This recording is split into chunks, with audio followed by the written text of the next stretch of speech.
The late afternoon sun filtered through the tall windows of Riverside Concert Hall, casting long shadows across the polished marble floors.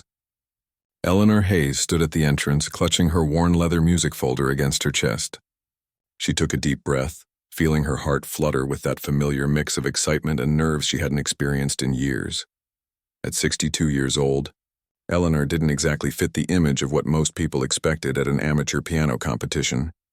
Her silver-streaked hair was pulled back into a simple bun, practical and neat.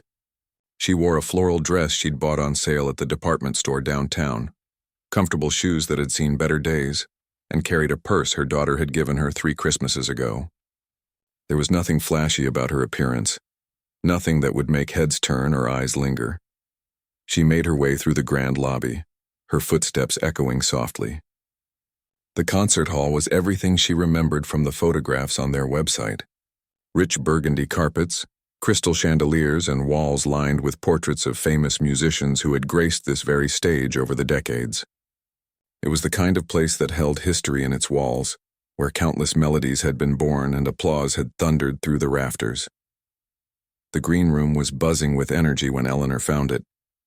She paused at the doorway, taking in the scene before her. Young people, most of them in their 20s and 30s, filled the space. They were dressed in elegant concert attire, the women in sleek black dresses and the men in sharp suits. Designer handbags sat on chairs, expensive watches caught the light, and the air was thick with perfume and cologne. Eleanor quietly slipped inside, finding an empty chair in the corner near a coat rack. She set her folder on her lap and folded her hands over it, content to simply observe. The other performers were deep in animated conversations, their voices overlapping as they discussed their preparations. "I've been working with a private instructor from the conservatory," a young woman with perfectly styled blonde hair was saying to a small group gathered around her. "She studied under the same teacher as Lang Lang. Cost me a fortune, but totally worth it." A man in his early 30s chimed in, loosening his tie slightly. "I just got back from a master class in Vienna. 3 weeks of intensive training. The techniques they teach there are just on another level, you know." "Oh, I performed at that new venue downtown last month," another woman added, examining her manicured nails. "The acoustics were incredible. The review in the arts section was really flattering." Eleanor listened without judgment, a small smile playing at her lips. She recognized the nervous energy beneath all the talk. She'd felt it herself many, many years ago. The need to establish credentials, to prove worthiness, to calm the butterflies in the stomach by reciting accomplishments like a protective spell. A young man walked past her chair, nearly bumping into her music folder. He glanced down, offering a quick sorry before moving on without really seeing her. It was like that for the next 20 minutes. People's eyes would sweep across the room, pausing on the younger, more fashionably dressed participants, but sliding right past Eleanor as if she were part of the furniture. She didn't mind, really. She'd lived long enough to understand that visibility wasn't the same as value. Besides, she was used to blending into the background. It had become something of a skill over the years. The door swung open and a young man in his late 20s rushed in, clipboard in hand, looking slightly frazzled. His name tag identified him as Daniel, the event organizer. He clapped his hands together, trying to get everyone's attention. "Okay, everyone, listen up. We're going to start in about 30 minutes. I need to do a final roll call and make sure we have everyone's music selections confirmed." He began reading names from his list, checking off each performer as they raised their hands and confirmed their presence. The list seemed to go on forever. When he finally reached the end, he looked up with a satisfied expression. "Great, that's everyone. Let's have an amazing show tonight." He turned to leave, but Eleanor cleared her throat softly. "Excuse me?" Daniel spun around, looking confused. His eyes scanned the room before finally landing on Eleanor in her corner. "Yes, can I help you?" "I'm Eleanor Hayes. I believe I'm registered for tonight." Daniel's eyebrows shot up in surprise. He flipped through the pages on his clipboard, running his finger down the list. Hayes, oh!" He found her name at the very bottom, with a small asterisk next to it. "Right, yes. You were the late registration. We had a cancellation last week and you filled the spot." The way he said it made it clear she was an afterthought, a name added to fill a gap rather than a sought-after participant. A few of the nearby performers glanced over, sizing her up quickly before returning to their own conversations, apparently deciding she wasn't worth their attention. "You're confirmed," Daniel said, making a check mark on his list. You'll be performing last, actually. Is that all right? That's perfectly fine, Eleanor replied with genuine warmth. Thank you for fitting me in. Daniel nodded, already distracted by something on his phone, and hurried out of the room without another word. Eleanor settled back in her chair, unbothered by the dismissal. She opened her music folder and looked down at the pages inside. The sheet music was old, the paper yellowed and soft at the edges from years of handling. Some of the pencil markings had faded, but she didn't really need them anymore. These notes were written not just on paper, but in her memory, in her fingers, in her heart. As the minutes ticked by, she watched the other performers prepare. Some were doing breathing exercises. Others ran through fingering patterns on imaginary keyboards in their laps. A few paced nervously. One young woman was on the phone with someone, speaking in rapid whispers about how nervous she was. Eleanor understood all of it. The fear of judgment, the hope for recognition, the desire to prove something to the world or perhaps just to themselves. She'd been there once in what felt like another lifetime. A voice crackled over the intercom system. 15 minutes until we begin. All performers, please be ready. The energy in the room shifted immediately. Conversations died down. People began to fidget more, checking their appearance in compact mirrors, adjusting ties, and smoothing dresses. The air grew thick with anticipation and anxiety. Eleanor closed her folder and held it in her lap once more. Her hands were steady, calm. She said a small, silent prayer, not for success or recognition, but simply for the opportunity to share something beautiful, for the chance to let the music speak, the way it had spoken to her and through her for over half a century. She glanced around the room one more time at all these young, talented, eager faces. They had no idea who she was, what she'd done, or what she'd given up. And that was exactly as it should be. The music would speak for itself soon enough. Outside the green room, she could hear the audience beginning to fill the concert hall. The murmur of voices, the rustle of programs, the occasional cough or laugh. Somewhere in that crowd, the most important guest of the evening was taking his seat, though Eleanor didn't know it yet. Everything was about to change. The announcement came through the intercom with crystal clarity. Ladies and gentlemen, please take your seats. Tonight's recital will begin in 5 minutes. Eleanor could hear the excitement building in the concert hall beyond the green room walls. Chairs scraped against the floor as people settled in. Programs rustled. The collective energy of an audience ready to be entertained hummed through the air like electricity. Then Daniel burst back into the green room, his face flushed with excitement. Everyone, I have incredible news. Our special guest judge has just arrived. Maestro Victor Constantine will be joining us tonight. The effect was immediate and dramatic. Several of the younger performers actually gasped out loud. One woman grabbed her friend's arm so hard it had to hurt. The man who'd been bragging about his Vienna masterclass went pale. The Victor Constantine? Someone whispered. The actual Maestro? Oh my God, I think I'm going to be sick, another performer muttered, pressing a hand to her stomach. Eleanor watched the panic ripple through the room. She knew the name, of course. Everyone who'd ever touched a piano knew that name. Victor Constantine was a legend, a titan of classical music. His performances had sold out venues around the world for decades. His recordings were considered definitive interpretations. His critiques could make or break careers. He's here to judge the competition, Daniel continued, practically bouncing on his toes. This is such an honor for our event. Just do your best out there, everyone. This is a once-in-a-lifetime opportunity. As Daniel rushed off to attend to other preparations, the mood in the green room shifted completely. The confident chatter from before evaporated. Now there were only whispered prayers, nervous pacing, and the occasional sound of someone frantically flipping through their sheet music one more time. I heard he walked out of a performance in Prague once because the pianist's tempo was off, someone said in a hushed, fearful voice. He gave someone a standing ovation in Berlin last year, and her career took off overnight, another added. What if I mess up? What if I freeze? Eleanor remained in her corner, observing it all with quiet understanding.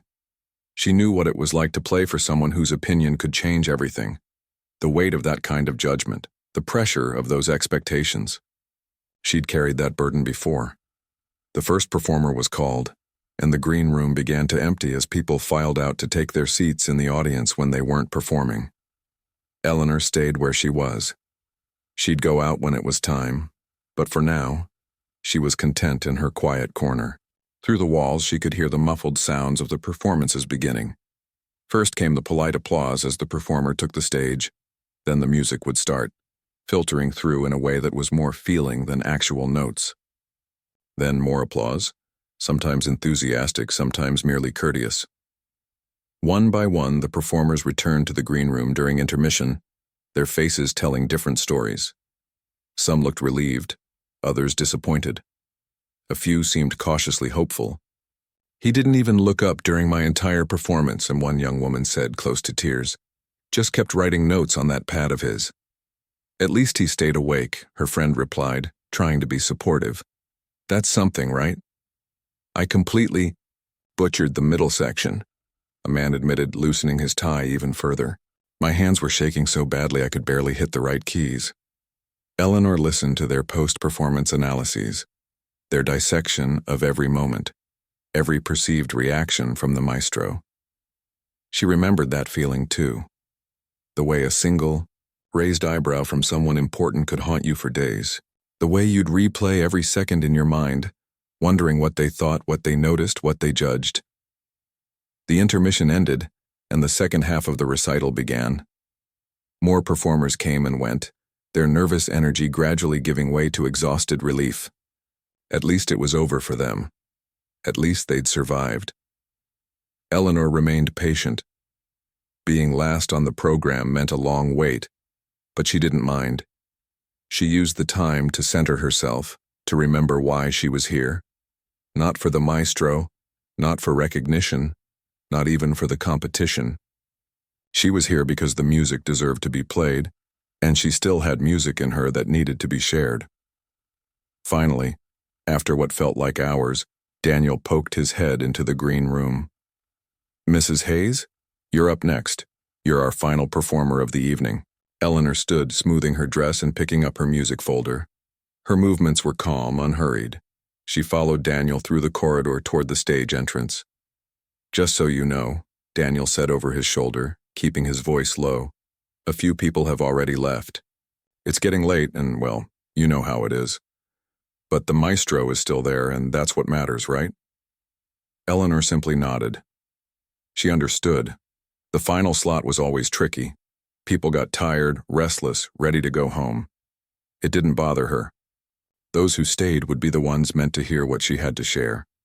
They reached the stage entrance, and Daniel held the curtain aside. "Good luck out there." "Thank you," Eleanor said with genuine warmth. She stepped through the curtain and into the lights. The concert hall stretched before her, less full than it had been at the start of the evening. People were indeed gathering their coats, checking their phones, whispering to their companions. She could see the exits, where a few audience members were already making their quiet escape. But then her eyes found the front row, and there he was. Maestro Victor Constantine sat in the center seat, exactly where Daniel had said he would be. He was older now than in the photographs Eleanor had seen over the years. His hair was completely white, his face lined with the decades of his life and career. He wore an elegant suit and his posture was straight despite his age. But his expression was neutral, almost tired. His eyes had the look of someone who'd sat through a long evening of competent but unremarkable performances. He glanced at his watch briefly, then settled back in his seat with the patient resignation of someone fulfilling an obligation. His small notepad rested on his knee, his pen held loosely in his hand. Eleanor walked across the stage toward the piano. The bright stage lights made it hard to see much beyond the first few rows, which was a mercy. She could feel the restlessness in the room, the sense that people were ready for this to be over. The piano stood waiting, its black surface gleaming under the lights. It was a beautiful instrument, a concert grand that had probably cost more than Eleanor's house. She'd played on pianos like this before, lifetimes ago, when the world had been different, and she'd been someone else. She reached the piano bench and set her music folder on top of the piano, though she knew she wouldn't need it. These notes were part of her now, woven into her very being. Eleanor adjusted the bench slightly, testing the height. She sat down, her back straight, her hands resting in her lap for just a moment.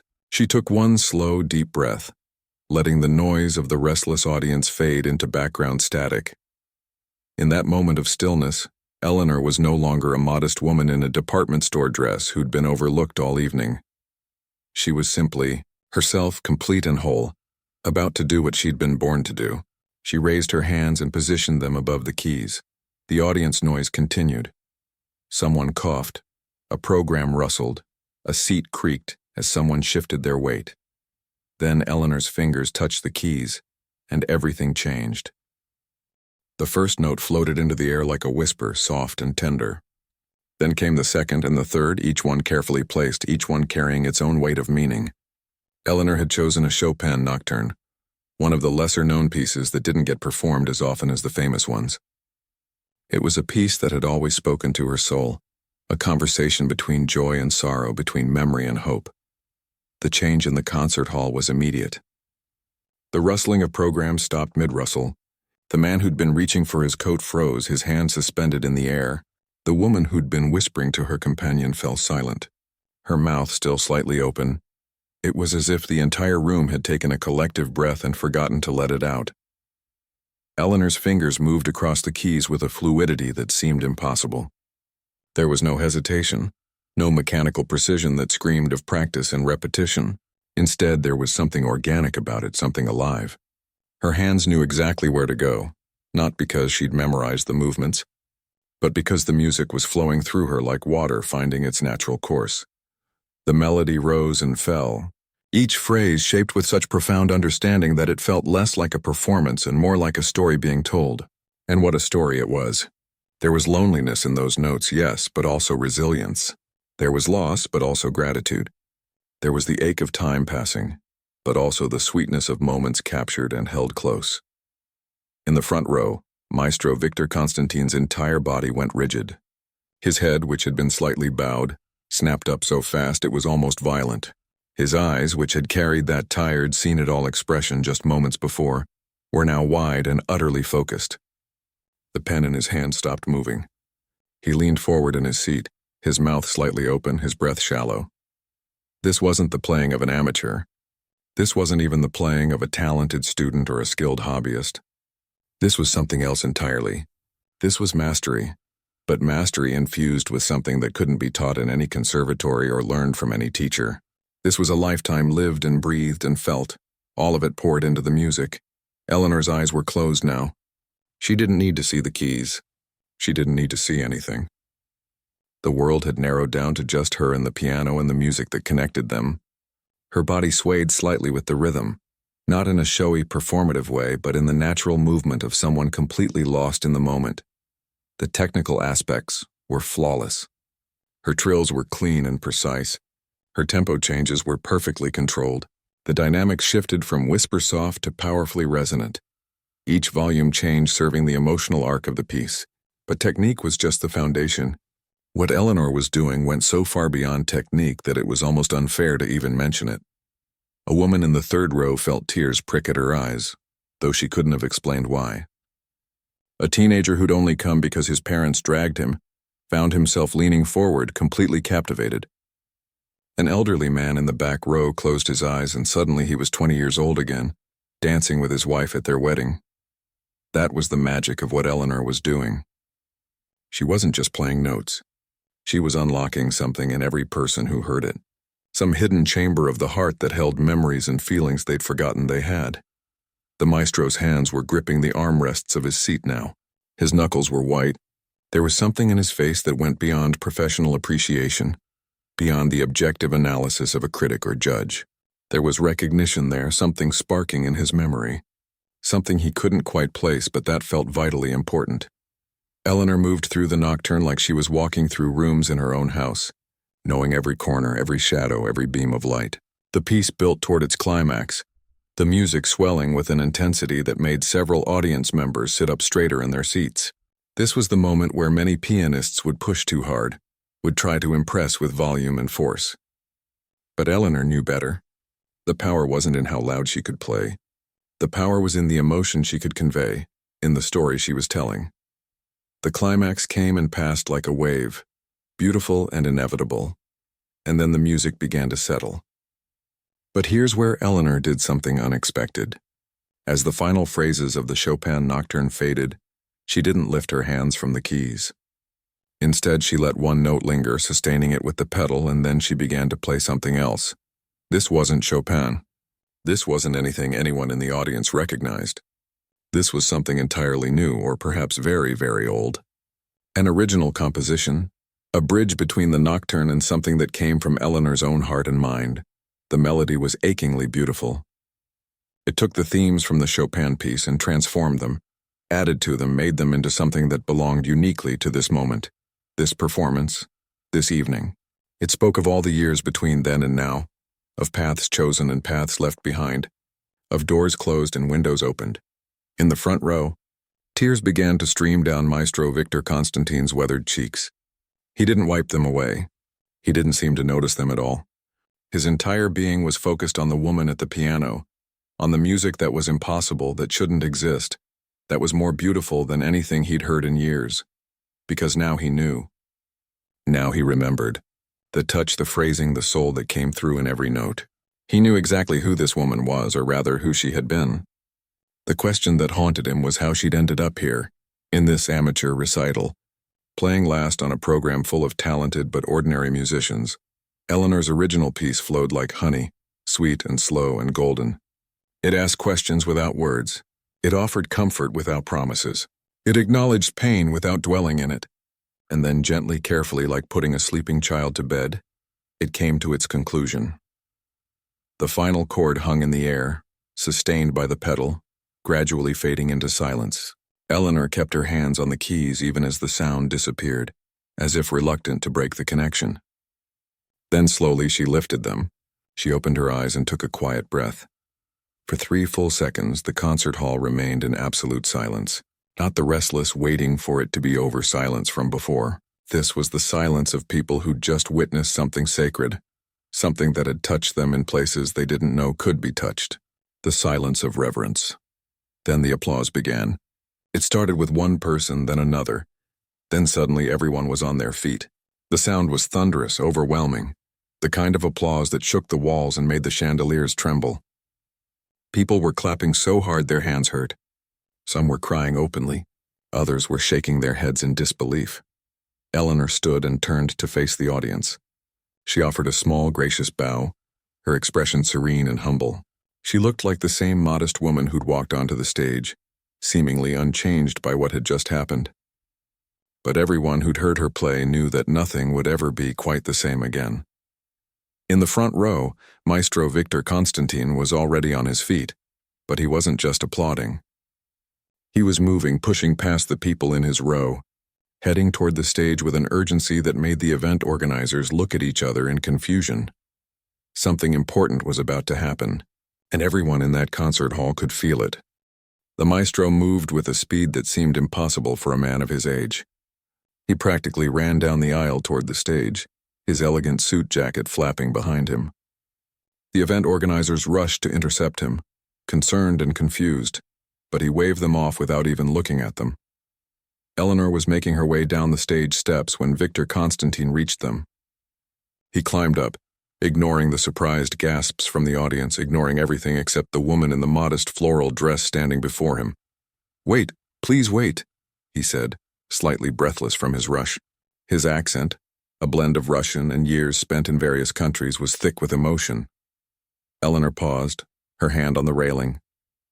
She looked at him with those calm, knowing eyes, and something passed between them. A flicker of recognition, of understanding, of shared history that nobody else in the room could comprehend. The maestro reached out and gently took both of her hands in his. His hands were shaking. "Eleanor Hayes," he said, his voice carrying through the suddenly quiet concert hall. The microphone near the piano picked up every word. "But that's not the name I remember, is it?" Eleanor's expression remained serene, though something shifted in her eyes. Something ancient and bittersweet. 40 years ago, Victor continued, his voice growing stronger, more certain. There was a young woman named Eleanor Hartley. She was 19 years old, barely more than a child. But when she played the piano, grown men wept. Critics called her a once-in-a-generation talent. She was scheduled to make her professional debut at the Kennedy Center. Everyone in the classical music world was talking about her. They said she would change everything. A ripple of shock moved through the audience. People who'd been putting on their coats forgot all about leaving. The younger performers from earlier in the evening, who'd treated Eleanor like she was invisible, stared with their mouths open. "I was there," Victor said, his eyes never leaving Eleanor's face. "I heard you play at your final audition before the debut. You performed Rachmaninoff's Second Piano Concerto, and I have never, in all my years, heard it played with such depth, such understanding. You were going to be extraordinary. You were already extraordinary." Eleanor's eyes glistened, but she remained composed. She gently squeezed the maestro's hands. And then, Victor's voice cracked slightly, "You disappeared. Just 2 weeks before your debut, you vanished. No explanation. No goodbye to the music world. There were rumors, of course. Some people said you'd had a nervous breakdown. Others thought you'd been injured. Some believed you'd simply gotten cold feet. But nobody knew the truth. The entire classical music community wondered what happened to Eleanor Hartley. Where did you go? Why did you leave?" The concert hall was so silent you could hear the heating system humming. Every eye was fixed on the two figures on the stage, this legendary maestro and the woman nobody had noticed an hour ago. Eleanor took a slow breath. When she spoke, her voice was soft but steady, and somehow it carried to every corner of the hall. "You're right, Victor. I was Eleanor Hartley, and I did leave." She paused, gathering her thoughts, choosing her words carefully. 2 weeks before my debut, I got a phone call. My younger sister, Diane, had collapsed at work. The doctors found an aggressive form of cancer. Stage 4. She had maybe a year, they said, if she was lucky. The audience collectively held its breath. Diane was 23 years old. She had 3 children, the oldest was barely 5. Her husband had left her 6 months earlier, just disappeared one day and never came back. She was alone with these 3 babies and a death sentence. Eleanor's voice remained steady, but the emotion beneath it was unmistakable. I had a choice to make. I could go to the Kennedy Center, launch the career everyone expected me to have, become everything I'd worked toward since I was 4 years old. Or I could go home. "So you went home," Victor said quietly. "It wasn't a question." "I went home," Eleanor confirmed. "I called my manager and told him I was withdrawing. I packed up my apartment in New York and moved back to the little town where Diane and I grew up. I became a mother to 3 children who just lost their father and were about to lose their mother too." Several people in the audience were crying now, not bothering to hide it. Diane lived for 14 months, not 12. Every single day I was grateful for that. I took care of her and the kids. I read bedtime stories and packed school lunches and sat with her on the bad days when the treatments made her so sick she couldn't lift her head. And when she died, I kept raising her children because that's what she needed, what they needed. Eleanor smiled, and there was no regret in it, only peace. The kids called me Aunt Ellie and then eventually just Mom. They didn't understand why at first, but they were too young to fight it. I helped with homework and went to parent-teacher conferences and sat through school plays and soccer games. I watched them grow up, go to college, start their own lives. "And the music?" Victor asked, though he seemed afraid to hear the answer. "The music never left," Eleanor said simply. "I played at our little church every Sunday. I gave lessons to neighborhood kids in my living room, charging whatever their families could afford, which was usually not much. I played at nursing homes and community centers. I played at weddings and funerals. I played because music is who I am, not just what I do. You don't stop being yourself just because your stage gets smaller." Victor's tears were flowing freely now. "But your talent, your gift, you could have had everything." Eleanor shook her head gently. "I had everything that mattered. I had 3 children who needed me and I was there for them. Diane's oldest, Rebecca, just finished her medical degree. She's going to be a pediatric oncologist because she remembers what the doctors did for her mother. The middle child, Thomas, is a teacher. He works with at-risk kids in the city. And the youngest, little Amy, who was barely 2 when Diane died, she's a social worker helping families in crisis." Her voice grew stronger, more certain. "They're good people who do good things in this world. They had someone who loved them, who was there for every scraped knee and bad dream and difficult decision. That was my music too, Victor. Maybe it didn't fill concert halls, but it filled a home with love. It filled 3 lives with stability and hope. I don't regret my choice. Not for a single moment. The maestro pulled Eleanor into an embrace, this legendary figure hugging a woman in a department store dress like she was the most precious thing in the world. When he pulled back, his face was transformed by emotion and determination. "The children are grown now?" he asked. "All grown. All happy. All living their own beautiful lives." "Then it's time," Victor said firmly, turning to address the stunned audience. "It's time the world heard what I heard tonight, what you all heard tonight. Eleanor Hartley's music belongs on the greatest stages, and I intend to make sure it gets there." The applause that erupted was even louder than before, if that was possible. But Eleanor just smiled her quiet smile, the same modest woman she'd been all along, unchanged by acclaim because she'd learned long ago that the truest measure of a life wasn't in applause. It was in love. The maestro turned to face the audience fully, still holding Eleanor's hand like he was afraid she might disappear again if he let go. His voice rang out clear and strong, filled with the authority of someone who'd commanded the attention of concert halls around the world for decades. "Ladies and gentlemen, what we witnessed tonight was not just a performance. It was a reminder of what music truly is, what it means and why it matters. This woman gave up everything to be there for the people who needed her. And now, with your permission, I want to give her something back." He looked at Eleanor, his expression both determined and gentle. "I want to arrange a full recital for you here at Riverside Concert Hall. Not in this smaller auditorium, but on the main stage. A proper concert, the kind you should have had 40 years ago." Eleanor's eyes widened slightly. It was the first time all evening she'd looked anything other than completely composed. "Victor, I don't know if—" "Please," he interrupted softly. "Let me do this. Not because you need redemption or a second chance. You don't need either of those things. You made the right choice and you lived a beautiful life. But the music you carry deserves to be heard. Those of us who love music deserve to hear it. And perhaps," his voice grew even softer, "you deserve to play on that stage just once, not as a young prodigy with everything to prove, but as the complete human being you've become." The audience erupted in applause again, many people shouting their agreement. Eleanor looked out at all those faces, strangers who'd barely noticed her 2 hours ago, now looking at her with respect, admiration, even love. She turned back to Victor and nodded slowly. "On one condition. Anything. The proceeds from the concert go to support caregivers, people who give up their careers, their dreams, their plans to take care of family members who need them. They should know their sacrifice matters, that someone sees them, that they're not forgotten." Victor's face broke into a wide smile. "Of course, yes, absolutely. We'll create a fund, establish something permanent. This concert will be the beginning." Daniel, the young organizer, had made his way onto the stage looking completely overwhelmed. "Maestro, Mrs. Hayes, we would be honored to host such an event, absolutely honored. Whatever you need, whatever we can do to make this happen." "We'll need time to arrange everything properly," Victor said, already shifting into planning mode.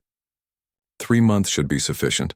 That gives us time to handle the publicity, arrange the program, make this the event it deserves to be." Eleanor laughed softly, a warm sound that made several people in the front row smile. 3 months. That's about how long I had to prepare for my debut at the Kennedy Center all those years ago. "And how much practice do you think you'll need?" Victor asked with a knowing look. "For the music?" "None. It's all still here." Eleanor tapped her chest, over her heart. "But for the attention, the interviews, the fuss, I might need all 3 months to prepare for that." The audience laughed, the tension breaking into something joyful and light. People were standing now, not to leave, but to see better, to be part of this moment. The performers from earlier, the ones who'd ignored Eleanor in the green room, were clustered together near the back, their faces showing a mixture of emotions. Shame, certainly, but also genuine happiness and wonder. As the crowd began to slowly disperse, people kept approaching Eleanor. They wanted to shake her hand, to tell her how her music had moved them, to share their own stories of sacrifice and caregiving. An older woman told her about caring for her mother with Alzheimer's for 7 years. A middle-aged man spoke of leaving his law practice to raise his special needs son. A young woman mentioned postponing medical school to help her grandmother. Eleanor listened to each story with the same gentle attention she'd given everything else that evening.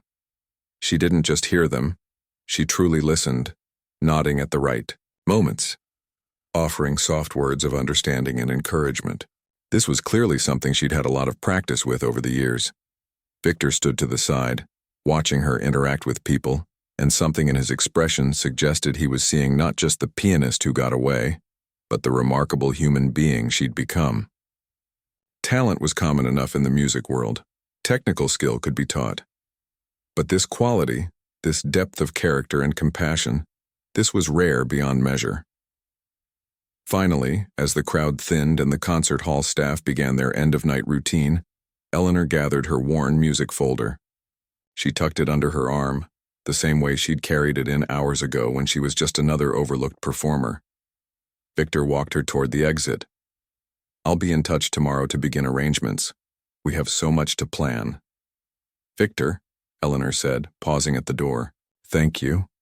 Not just for the concert, but for remembering, for recognizing me after all these years, even though I'm not the girl you knew anymore." "You're better than the girl I knew," Victor said firmly. That girl was talented, yes, but she hadn't lived yet. She hadn't loved or sacrificed or chosen something bigger than herself. You didn't lose anything when you left the stage, Eleanor. You gained everything that matters. They embraced once more. Two old souls who'd traveled very different paths, but had somehow ended up in the same place at the same moment. As Eleanor walked out into the cool evening air, she pulled out her phone. It was old, a model from several years back, but it worked just fine. She had 3 missed calls and twice as many text messages, all from Rebecca, Thomas, and Amy. "Aunt, Ellie, how did it go? Mom, we're dying here. Tell us everything. Did you win? Did you show them what you can do?" Eleanor smiled and started typing a response. "It went well. Better than I expected. I'll tell you all about it when I get home. Love you." She slipped the phone back in her purse and started walking toward the parking lot where her modest car waited. The same car she'd been driving for 8 years. The one with the slightly dented bumper from when Thomas borrowed it and backed into a mailbox. Tomorrow, her life would probably change. There would be interviews and publicity and all the attention that came with a concert backed by Maestro Victor Constantine. There would be cameras and questions and people wanting to know every detail of her story. But tonight, she was just Eleanor. A woman who'd played some music, shared a piece of her heart, and was heading home to the small house where she'd raised 3 beautiful children. The house where there were still photos on the mantle of school plays and graduations, where Diane's favorite coffee mug still sat in the back of the cabinet, because Eleanor couldn't bring herself to get rid of it, where the piano in the living room had taught dozens of neighborhood kids their first scales. As she drove through the quiet streets, Eleanor thought about the question people would probably ask her in the interviews to come. Would she do it all again? Would she make the same choice, knowing what it cost her?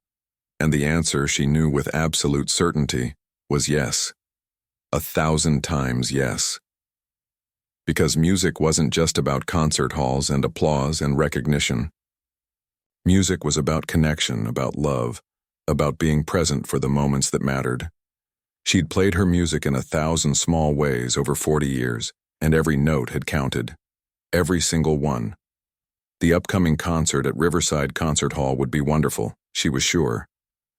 But it wouldn't be more important than the lullabies she'd sung to 3 frightened children. It wouldn't be more meaningful than the hymns she'd played at her sister's funeral. It wouldn't be more valuable than the simple scales she'd taught to kids who could barely afford lessons. Eleanor pulled into her driveway and sat for a moment in the quiet car, looking at the little house with its porch light glowing warm and welcoming. This was her stage. This had always been her stage. Everything else was just an encore, and what a beautiful encore it would be.